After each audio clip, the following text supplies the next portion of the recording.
Bienvenue dans ces questions et réponses de hacking éthique certifié, 11e et 12e version. Souvenez-vous, posez la vidéo et répondez aux questions et réponses. La première question. Samuel est un hacker professionnel, a surveillé et intercepté le trafic déjà établi entre Bob et une machine haute pour prédire l'ISN de Bob. À l'aide de cette ISN, Samuel a envoyé des paquets usurpés contenant l'adresse IP de Bob à la machine hôte. La machine hôte a répondu avec un paquet ayant un ISN incrémenté. Par conséquent, la connexion de Bob a été interrompue et Samuel a pu communiquer avec la machine hôte au nom de Bob. Quel type d'attaque réalisé par Samuel dans ce scénario ci-dessus? 1. Détournement TCP/IP. 2. Détournement aveugle. 3. Détournement UDP. 4. Attaque interdite. Posez la vidéo et répondez à cette question. La meilleure réponse est détournement TCP/IP, la première réponse. Explication de la première réponse.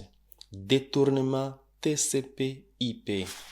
Le détournement TCP/IP, également connu sous le nom de détournement de session, est un type d'attaque dans lequel un attaquant intercepte une connexion TCP établie entre deux parties et prend le contrôle de la session en prédisant le numéro de séquence initiale ISN et en envoyant des paquets usurpés. L'attaquant peut usurper l'identité de l'une des parties et communiquer avec l'autre partie. Alors le détournement TCP/IP est la meilleure solution ou la meilleure réponse à ce scénario. Deuxième réponse. Détournement aveugle. Le détournement aveugle n'est pas un terme reconnu dans le contexte des attaques contre les sécurités des réseaux. L'attaque décrite dans les scénarios implique l'interception et la manipulation d'une connexion TCP établie et qui correspond davantage à un détournement TCP/IP qu'à une attaque de détournement aveugle. Alors, le détournement aveugle n'est pas la meilleure solution ou ce n'est pas la meilleure réponse à ce scénario. Le détournement UDP. Le détournement UDP n'est pas applicable dans ces scénarios car l'attaque implique dans la manipulation d'une conception TCP établie et non une connexion UDP. UDP, User Datagram Protocol, est un protocole sans connexion qui n'implique pas le même niveau d'établissement et de maintenance des sessions que TCP, Transmission Control Protocol. Alors, détournement UDP n'est pas la meilleure solution. Attaque interdite. Une attaque interdite n'est pas un terme reconnu dans le contexte des attaques contre la sécurité des réseaux. L'attaque décrite dans les scénarios n'implique l'exploitation des vulnérabilités dans la pile des protocoles TCP/IP pour intercepter et manipuler les connexions établies, ce qui est caractéristique d'un détournement TCP/IP plutôt que d'une attaque interdite. Alors, la meilleure solution ou la bonne réponse est le détournement TCP/IP. Deuxième question. Si vous envoyez un segment TCP/ACK à un port fermé, connu sur un pare-feu, mais qui ne répond pas par un RST, que savez-vous du pare-feu que vous avez analysées. 1. Il s'agit d'un pare-feu sans état. 2. Il n'y a pas de pare-feu en place. 3. Il s'agit d'un pare-feu avec état. 4. Cet événement ne vous dit rien sur les pare-feux. Posez la vidéo et répondez à ces questions. La meilleure réponse est la première réponse. Il s'agit d'un pare-feu sans état. Deuxième question, explication des réponses. Il s'agit d'un pare-feu sans état. Un pare-feu sans état ne suit pas l'état de connexion réseau. Si le pare-feu ne répond pas à un RCT, après avoir reçu un segment TCP et ACK, c'est un port fermé connu. Cela indique que le pare-feu ne conserve pas les informations sur l'état de la connexion, ce qui suggère qu'il est sans état. Deuxième réponse, il n'y a pas de pare-feu en place. S'il n'y a pas de pare-feu en place, l'absence de réponse avec RST après l'envoi des segments TCP/ACK, un port fermé connu pourrait être dû à l'absence totale de pare-feu. Cependant, ce choix n'est peut-être pas l'hypothèse la plus précise car d'autres raisons pourraient impliquer l'absence de réponse.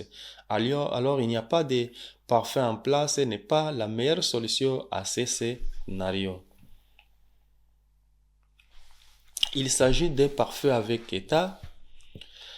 Un pare-feu dynamique assure le suivi de l'état de connexion réseau, y compris celui du port. Si le pare-feu ne répond pas à un RST, après avoir reçu un segment TCP/ACK, c'est un port fermé connu. Cela peut indiquer que le pare-feu est avec l'état et gère la connexion différemment en fonction des informations d'état. Alors, il s'agit d'un pare-feu avec état, n'est pas la solution à ce scénario. Cet événement ne vous dit rien sur les pare-feux. Bien que l'absence de réponse avec RST après l'envoi des segments TCP et ACK est un port fermé connu, puisque n'est pas fourni de l'information définitive sur les pare-feux, cela suggère qu'il existe un comportement ou une configuration en place qui affecte la réponse. Cet événement ne peut pas exclure complètement des caractéristiques spécifiques du pare-feu. Alors cet événement ne vous dit rien sur les pare-feux, n'est pas la meilleure solution à ce scénario. La meilleure est il s'agit d'un pare-feu sans état. Deuxième question. Il tente d'accéder au réseau cible en utilisant des techniques telles que l'envoi d'emails, des spear phishing et l'exploitation des vulnérabilités des serveurs accessibles au public. Grâce à ces techniques, il a réussi à déployer des logiciels malveillants sur les systèmes cibles pour établir une connexion sortante. Quelle est la phase du cycle de vie de l'APT qu'Ari exécute actuellement? 1. Intrusion initiale. 2. Persistance. 3. Nettoyage. 4. Préparation. Posez la vidéo et répondez à cette question. La meilleure réponse est la première, l'intrusion initiale. Troisième réponse, explication, l'intrusion initiale. Dans le cycle de vie d'APT, la phase d'intrusion initiale implique l'entrée initiale dans les réseaux cibles via diverses techniques telles que les emails, des spear phishing et l'exploitation de vulnérabilités. Les actions d'Ari consistant à déployer avec succès des logiciels malveillants sur les systèmes cibles pour établir une connexion sortante s'aligne sur cette phase? Alors, la réponse est l'intrusion initiale, la réponse à ce scénario. La persistance. La phase de persistance du cycle de la vie, APT, implique le maintien de l'accès au réseau cible avec, une fois l'accès initial obtenu. Les actions actuelles d'Henry constituent à déployer des logiciels malveillants à établir une connexion sortante ne correspondent pas à cette phase, car elle ne concerne sur le maintien de l'accès plutôt que sur l'intrusion initiale. Alors la persistance n'est pas la meilleure solution à ce scénario.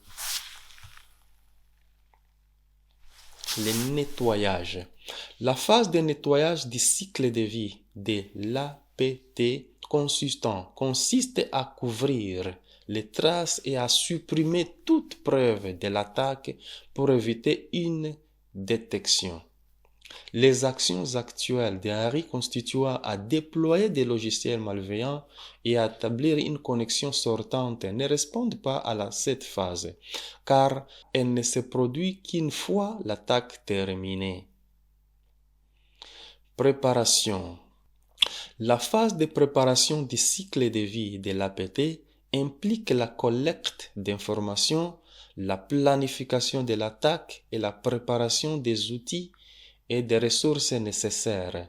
Les actions actuelles d'Henry constituent à déployer des logiciels malveillants et à établir une connexion sortante ne correspondent pas à cette phase, car elle ne se produit avant que l'attaque réelle n'ait lieu. Alors, la préparation aussi n'est pas bonne pour ce scénario. La seule meilleure solution à ce scénario, c'est l'intrusion initiale. Cliquez sur aimer, cliquez sur partager et cliquez aussi sur inscrivez ou subscribe pour ces gens qui utilisent l'anglais. Il y a beaucoup de questions et réponses à Udemy qui peut vous aider à étudier et réussir l'examen de hacking éthique certifié de la version de 11e et 12e version. Visitez cette page, visitez la page, regardez les liens dans la description de cette vidéo. Vous allez voir les liens, il y a beaucoup de liens là-bas. Là, vous allez voir, là, vous allez cliquer et visiter, là où il y a beaucoup de questions et réponses avec explications.